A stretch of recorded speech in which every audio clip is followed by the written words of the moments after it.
Okay, share screen. Cool. Just want to make sure everyone can see my screen. Yep. Okay, cool. Then I got like 20, 25 minutes for this? Take as long as you need, honestly, because we're not scheduling two lectures concurrently. Oh, great. Cool. Hi, everyone. My name is Nick. For those of you who are watching this virtually, just want to say glad you have decided to take some time to learn how to give the MG speech. Obviously, this lecture is going to be about the MG, or the member of government speech. Basically, the structure of this is I'm going to talk about some of the top level things about the MG, the way the speech operates, the things you have to do in it, and then I'm going to sort of build some of the ways that you can make your MG speeches better. And then going to talk a little bit about how the MG has evolved to kind of give people some perspective on where the speech has gone, where it goes, and sort of where it's going.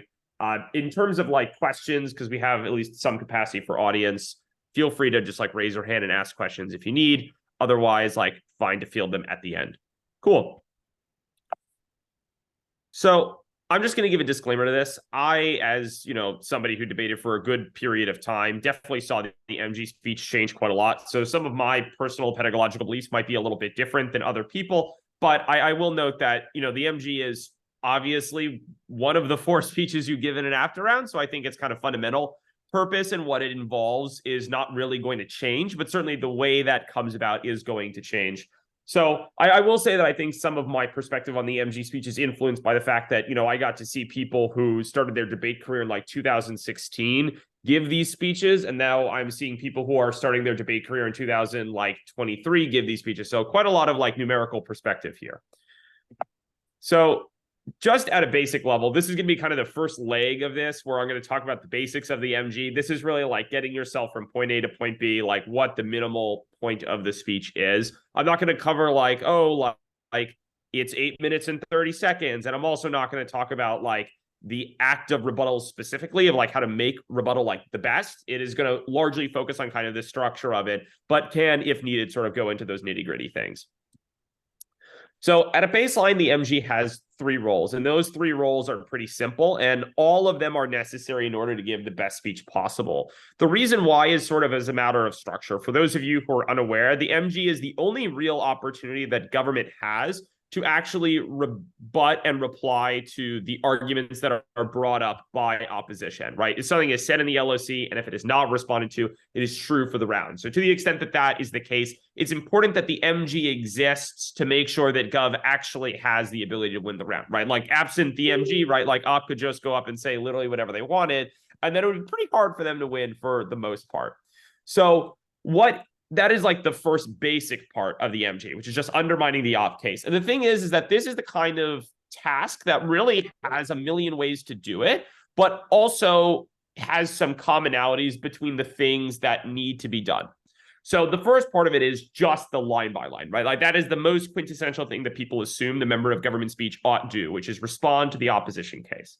The second thing that the MG has to do is build up and defend the gov case, right? This is a little bit more of an afterthought, at least in contemporary APTA, where it seems that over time we've kind of moved away from doing more line by line and actually responding to the PMC, and more of just, we have PMC, we have LOC, we're just going to kind of put all these things together in the PMR or the LOR respectively. So for the most part, I think like APTA has moved in the direction that it's much more focused on undermining the op case than necessarily building up the gov case.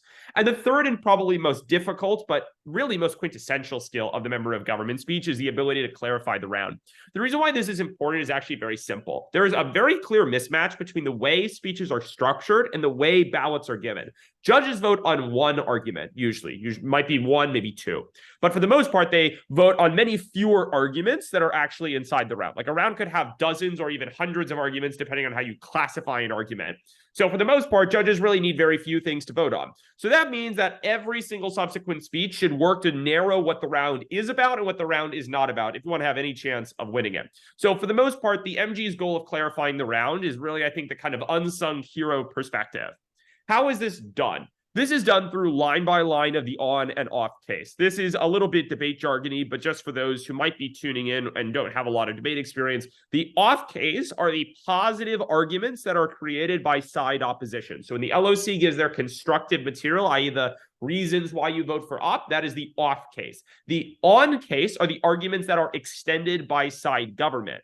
The way you can think about it is the government makes arguments on their case and the opposition makes responses off of that case. So to the extent that that is true, the on and off case are really where like most debate happens, but like the kind of adherence to this is a little bit limited.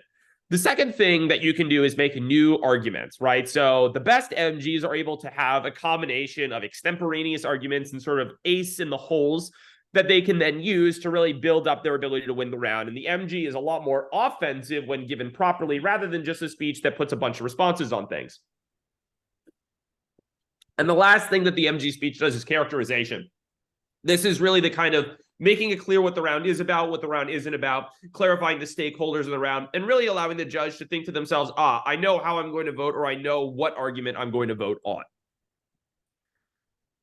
Cool. I'm going to sort of start as kind of the second part, which is like starting the second part of this is talking about what the main point of the MG speech is, which is line by line.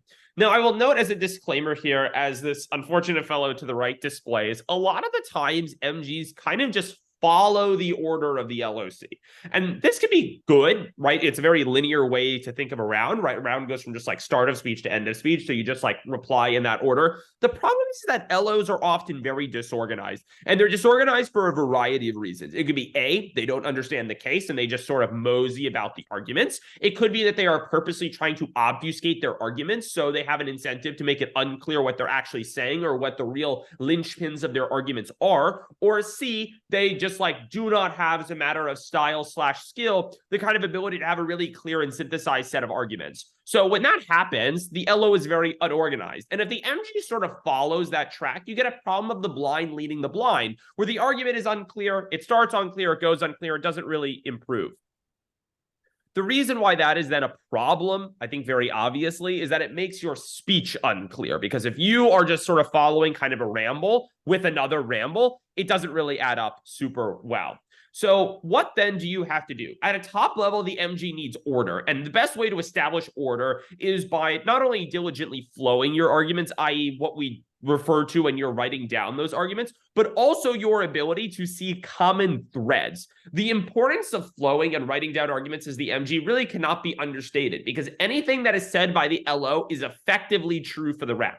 I will put a disclaimer that, you know, judges kind of have varying perspectives on what it means to be true for the round. Like sometimes arguments actually can just be in the LOC and judges choose to ignore them because there's either implicit or explicit interactions with them from subsequent speeches, or the argument was just really unbelievable and not super well warranted. So as a result, they just tend to ignore it.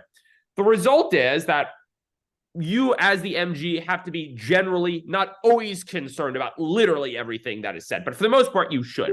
At a bare minimum, an argument that has a claim, i.e. a descriptive statement, and a warrant, a justification as to why it is true, should be sufficient for you to think it is worthy of responding to. That is like probably the bare minimum for something to be considered an argument, and the floor for when the MG thinks to themselves, this is worth responding to.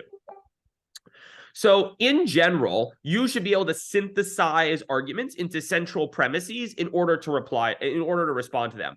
Because when you're giving your line by line, you are often not able to respond to every single argument with equal levels of word efficiency than the other side.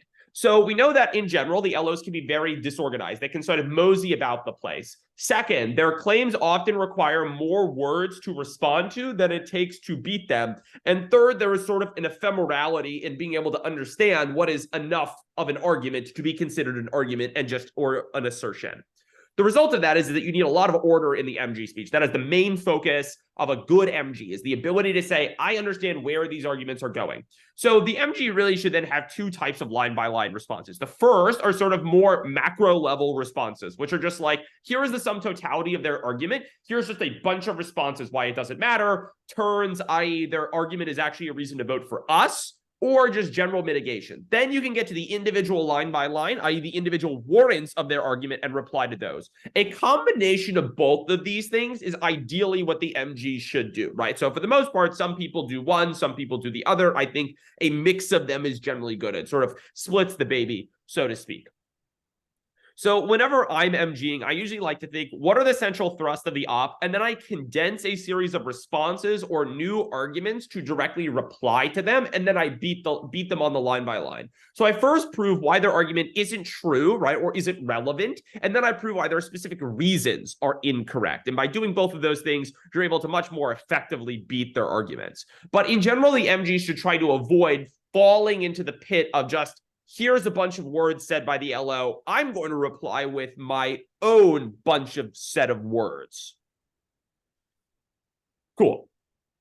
The second question is how the MG sort of decides to allocate arguments. It's important to note that not all arguments are created equally, right? And they are not created equally across two easily understood axes. The first is argumentative importance, i.e., how likely is it to lead to a ballot? And the second is argumentative breadth, which is how much is dedicated to the argument itself. I'm going to segregate these two things and then talk about why they're important, and then I'm going to get into the stuff related to the MG. So importance for ballot is obviously important because when these arguments are made in round, if they are like gotcha arguments, like, I don't know, if someone says a sentence that's like, oh, it could lead to nuclear war, well, this like could be a ballot, honestly, right? Like judges can vote on it, especially depending on who you are and where you are. Judges might have a greater or lesser penchant for voting on arguments like this. So if the argument is very likely to lead to a ballot, and if it's pretty clear that op is signposting, hey, this is where we're going to try to collapse, this seems like the argument we're going for, there's probably a value in directly responding to it. The reason why is like an LOR that just has like these instant ballots, like, yeah, they're probably going to win the round. The second is the time dedicated. And there's three reasons why time dedicated is important.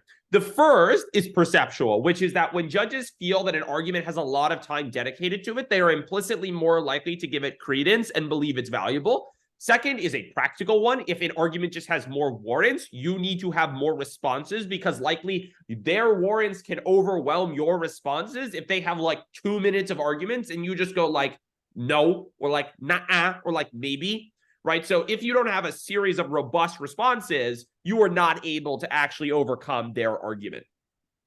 The third justification as to why time dedicated is important is because of the level of squirreliness and the second mover that comes from the MO and the LOR, which is just like, if you don't beat every single part of the argument, then it's actually very likely that they might be able to sort of work around you in the LOR and the MO to make it seem like you didn't have a response. And kind of a sort of fourth, or kind of just build off of that third one, is that the more warrants and more explanations the opposition team has extended as to why an argument is true, the more likely it is to be persuasive, and more specifically, have its charitable interpretations be more believable by judges. Maybe they don't believe the best version of the argument, but they might believe a more moderate version of the argument, and then you're really kind of screwed if you just like did not allocate enough time to this argument.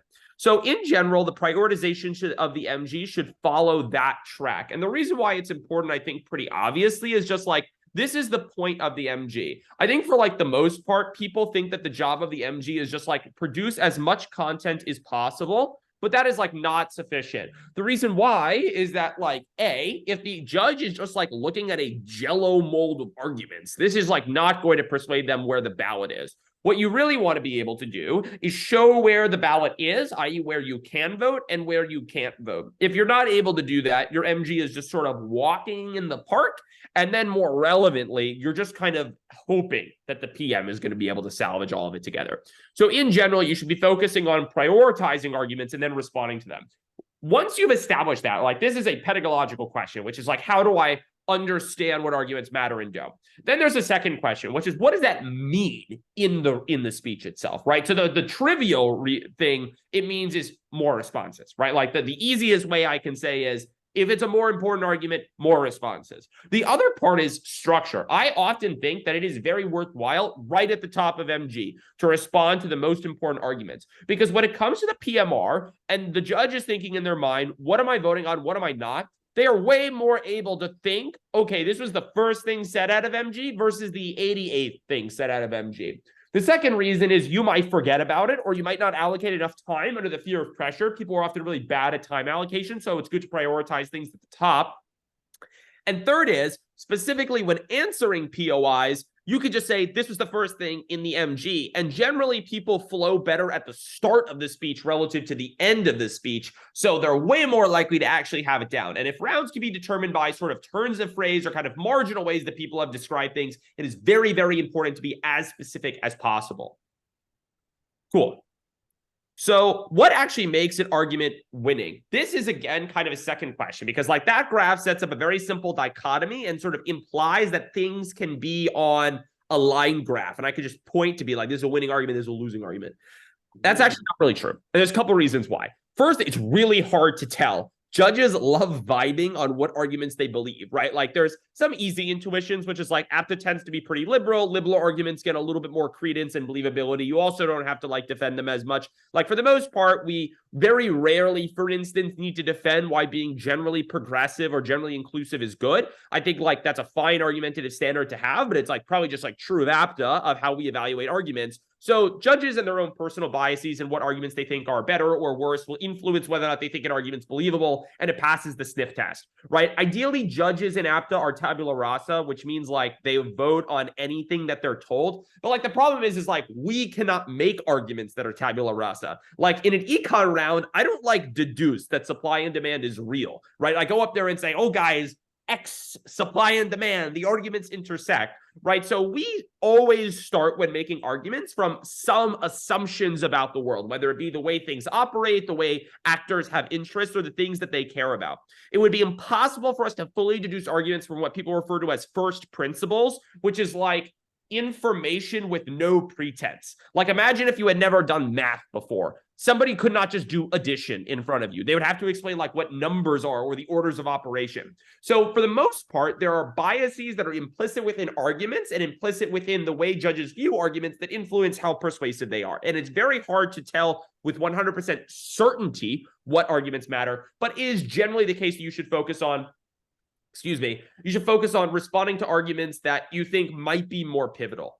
Second is that people make their arguments bad in LOC and develop them, or they just like make bad arguments, right? It's kind of like a no true Scotsman fallacy where it's like, well, it's sometimes really hard to tell if an argument is made purposely unclear because the team is not like technically proficient, or if they're doing it on purpose, right? And honestly, very good LOs are actually very good at making winning arguments seem really dumb with the full intent of making them seem really not dumb once the LOR happens. The reason why, pretty obviously, is like, if the MG is convinced the argument's dumb, they might be like, stupid LO. And then like the LO goes up in LOR. It was like, haha, stupid MG.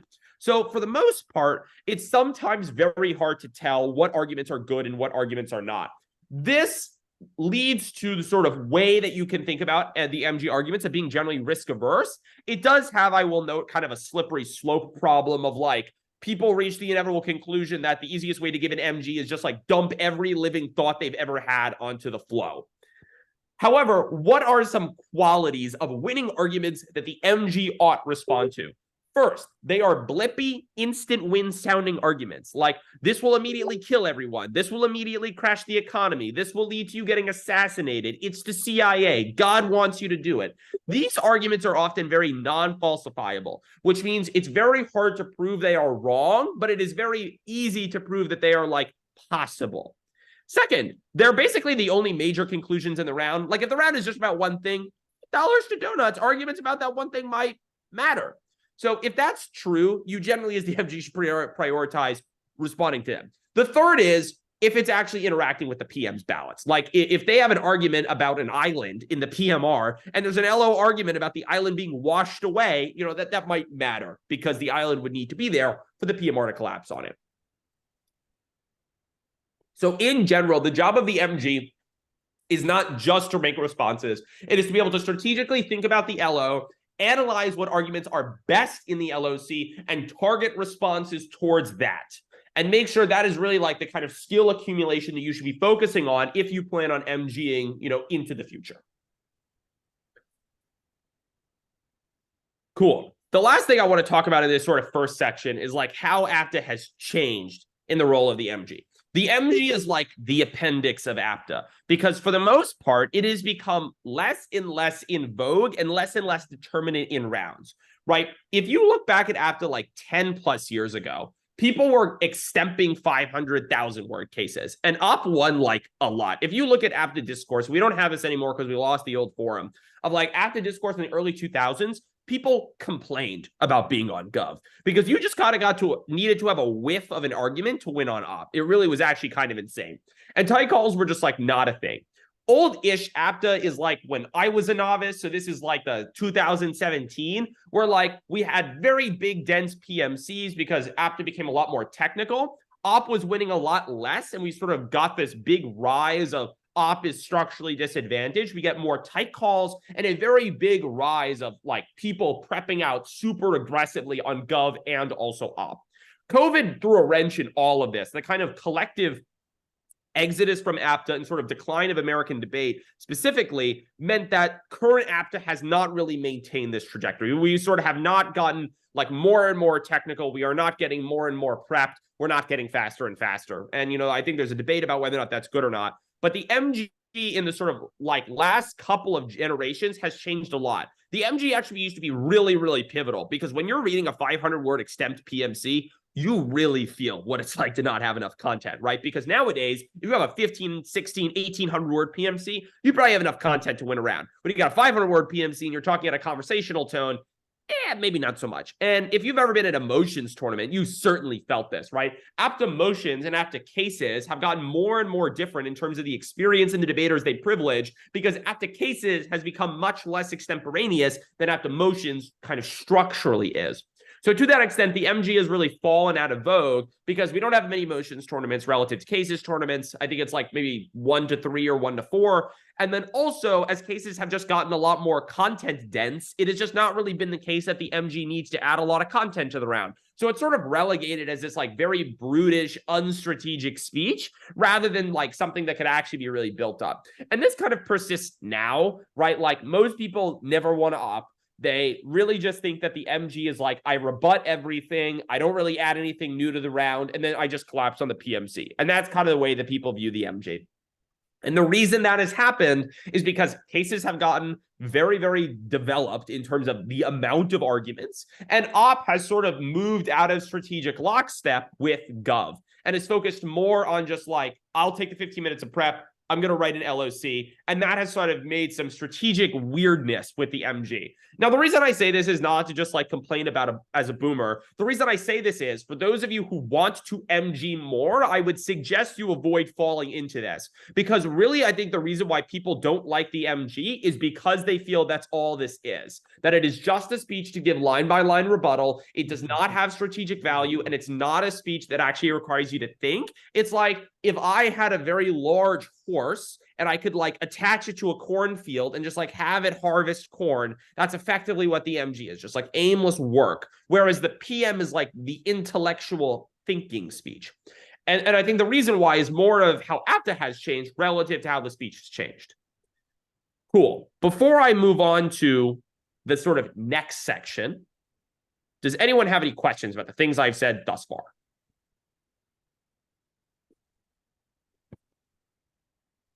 Ooh, spooky. Yeah, Cool. I got a question. Oh, go for it. Yes, in the MG speech, should we is there certain words or phrases we should use when we're trying to deliver or persuade a judge or catch their attention?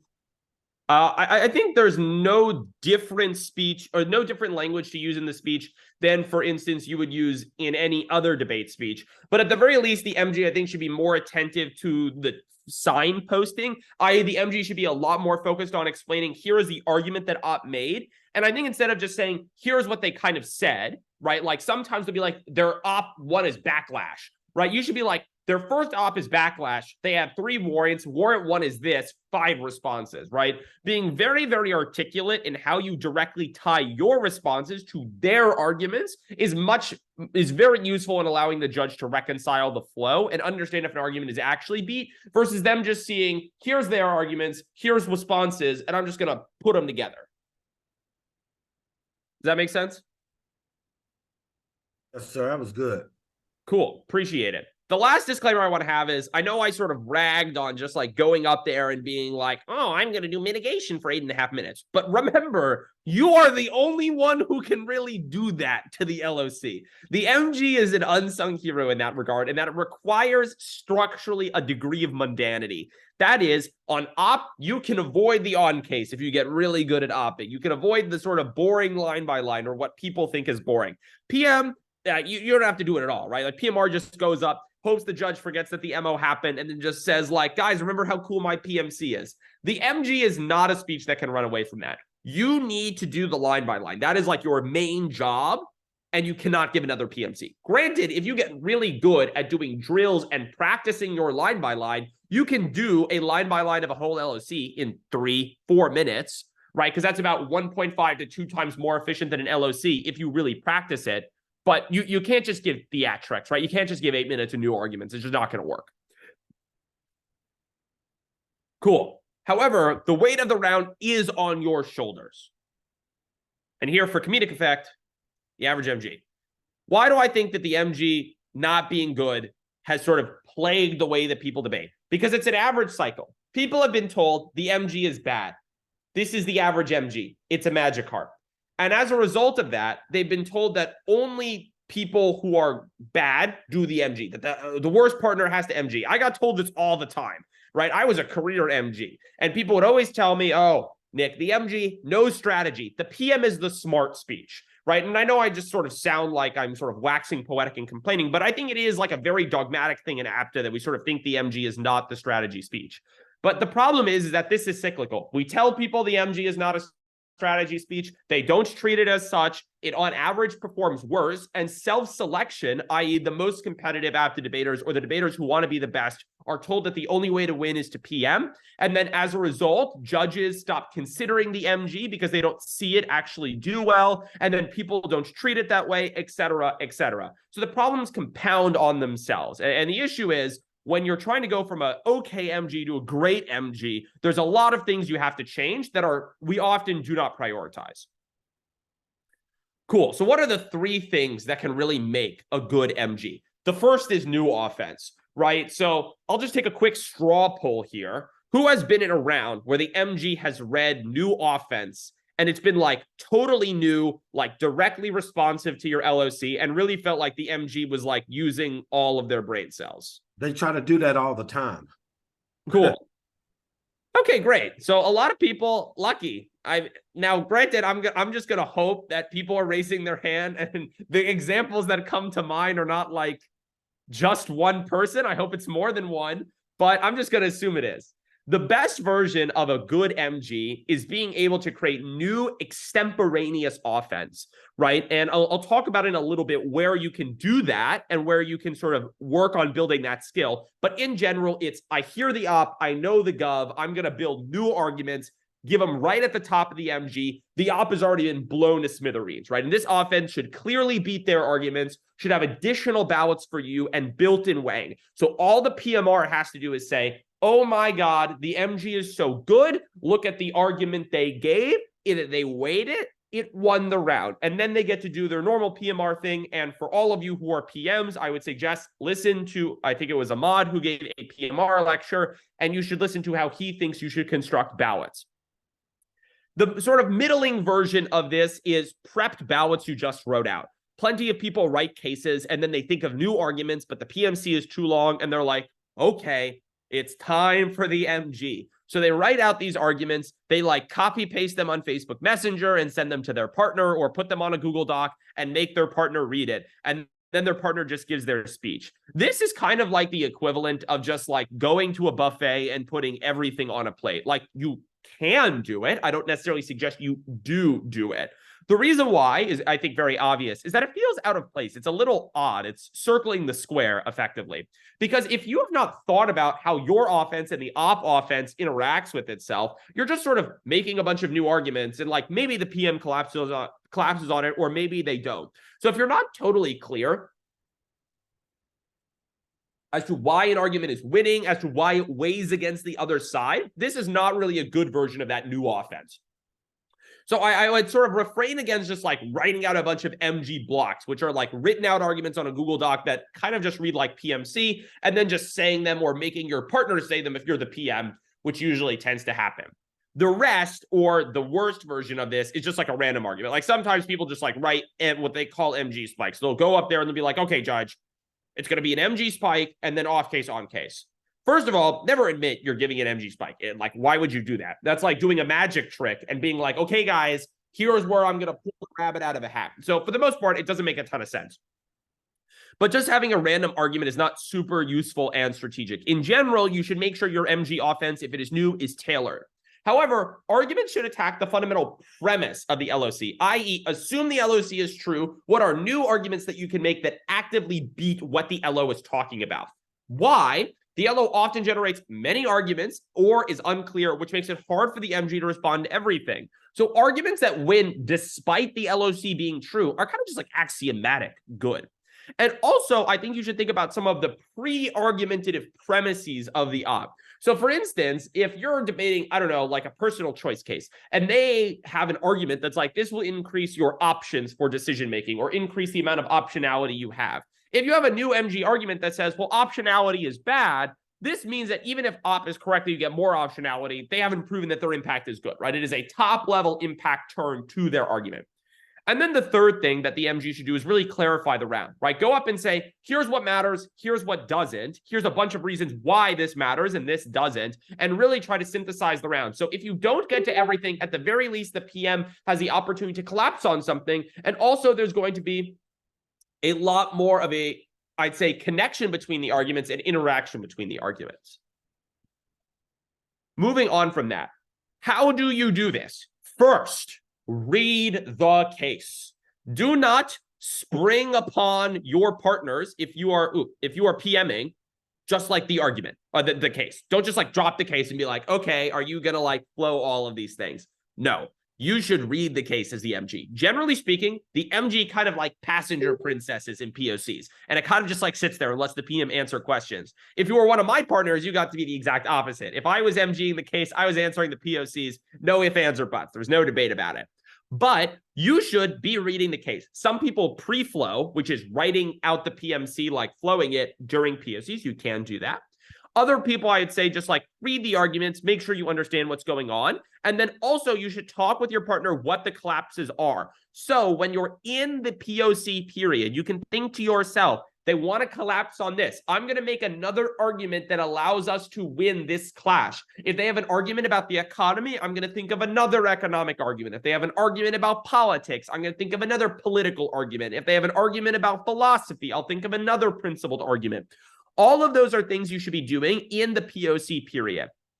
And also, like, you should definitely talk with your partner if you have the opportunity to beforehand. And always clear these kind of big macro strategy questions with your partner. Make sure that you're talking with them to be like, hey, here's how we're actually going to implement this. Second, talk to your partner. When you are the MG, if you want to write out a new argument, be like, hey, I'm going to drop this new bomb. It's a great argument. I can't wait for it to be in PMC when I get to hear this case next.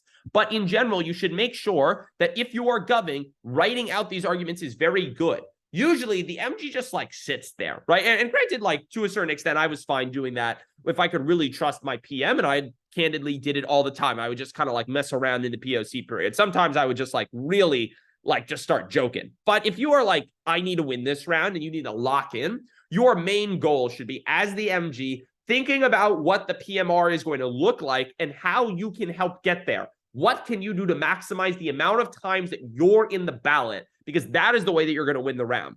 And that means that in round, discuss with your partner how you're going to beat the LOC. For PMs, don't start writing the PMR and LOC and ignoring everything else. What you should be doing is talking with the MG and be like, here's how we're going to beat this argument. We have this new overview. Here is how this new argument that we're going to add is going to beat the LOC. And think about reasons why it's true and how to build it out.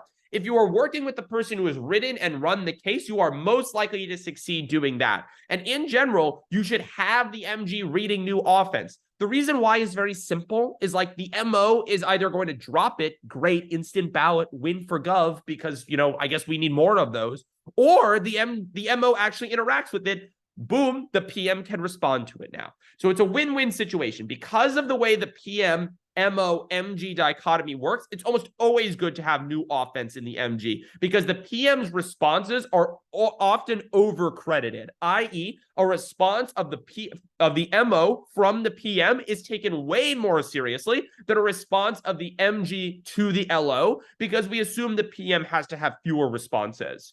This means that it's really good to bake in that new offense, and you should really try to focus on writing out these new arguments with your partner, or if the case is really long and you might think there's issues running it, just pulling a PMC argument and trying to change it during the round to be more in line with something that actually beats the op and is more interactive with the LOC.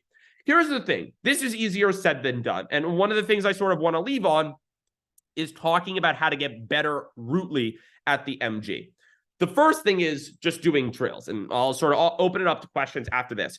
Practicing line by line. APTA has many videos. It has many videos. And in general, you should try to watch as many of those as possible. And in those rounds, there is hopefully an LOC.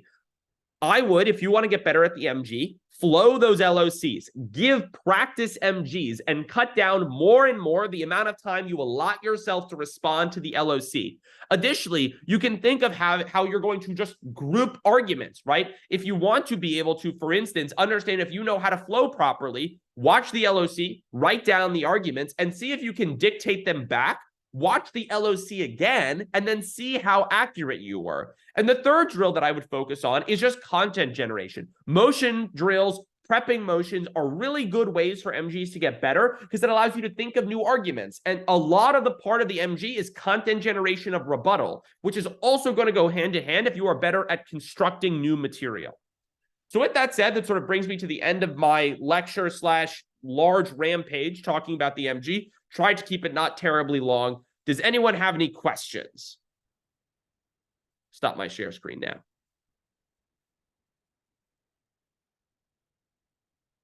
Cool. Well, Reed, go for it.